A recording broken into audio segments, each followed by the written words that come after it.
Comment porter les carreaux? Chaque année, presque, c'est la mode des carreaux et le carreau peut être un piège. Donc, il faut faire attention à choisir convenablement la taille du carreau, la couleur du carreau et la pièce sur laquelle le carreau, l'imprimé écossais, le tartan, sera porté.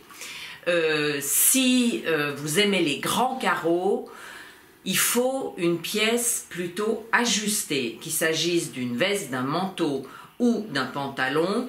Il ne faut pas que vous flottiez trop dedans, sinon vous vous noyez dans les carreaux. Surtout si vous n'êtes pas très grande.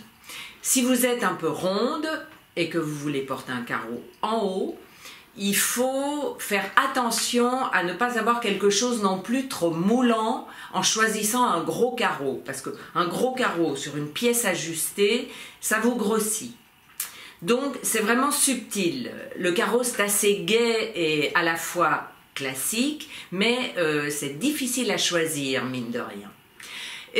En termes de couleur, par exemple, le carreau, ça donne beaucoup d'énergie et il faut qu'il y ait du rouge, il faut qu'il y ait du bordeaux ou du vert émeraude. C'est toujours la touche de couleur qui vous donne le côté à la mode.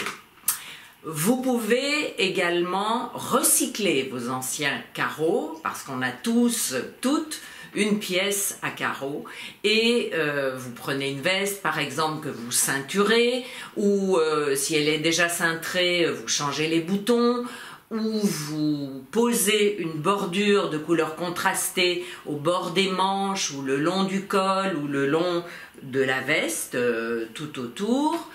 Si c'est un pantalon, vous pouvez même poser un passepoil sur le côté, c'est pas difficile, il faut juste avoir de la patience. Un passepoil, c'est un biais de couleur contrastée aussi, qui donne un petit côté sportif, un peu comme on voit ces temps-ci. Enfin, si vous êtes un petit peu réfractaire au carreau, que ça vous fatigue, il est vrai qu'avec l'oversize, le carreau, ça peut être un petit peu envahissant et pas très flatteur quand on est petite surtout. Donc si vous préférez adopter le carreau en touche, en petite touche, vous choisissez un sac, des gants, un foulard ou un chapeau.